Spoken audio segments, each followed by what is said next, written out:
আকাশকে half pant ঘোরালো Howrah city police.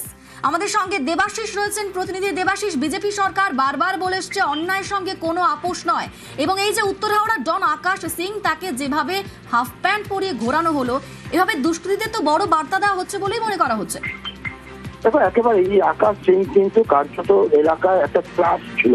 আকাশ সিং একা নয়, আকাশ সিং এর যে গোটা পরিবার, তার পরিবারের একাধিক ব্যক্তির নাম রয়েছে কিন্তু এই দুষ্কৃতিকর্মে কাজকর্মের সঙ্গে। পুলিশকে গুলি চালানোর ঘটনায় কিন্তু অভিযুক্ত ছিল আকাশ সিং এবং আকাশ সিং এর এক ভাই। তারপর থেকেও আকাশ সিং খোলা আম এলাকায় ঘুরলেও তাকে কিন্তু পুলিশ কার্যত গ্রেফতার করতো না। পুলিশ কার্যত নিজের হাতেই লক আপ করে থাকতো। কিন্তু এবার সরকার বদলের পর, অর্থাৎ পরিবর্তনের পর, পুলিশকে কিন্তু একেবারে অন্য মুখে দেখা গেল। 13ই মে হাওড়া সিটি পুলিশের গোয়েন্দা বিভাগ তাদেরকে দুজনকে গ্রেফতার করে কোলাঘাটের একটি রেস্তোরাঁ থেকে, এই আকাশ সিং এবং তার এক সাথীকে।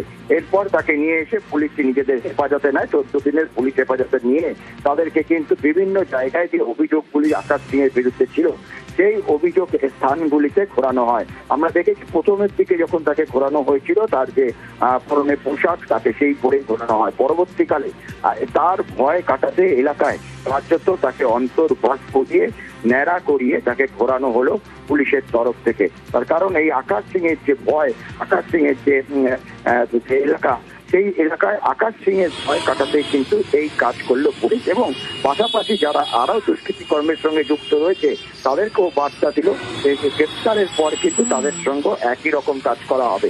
অর্থাৎ দুষ্কৃতি কর্ম কাজকর্ম কিন্তু এলাকা থেকে সমাপ্তি করতেই পুলিশের এই ধরনের ঘটনা। ধন্যবাদ।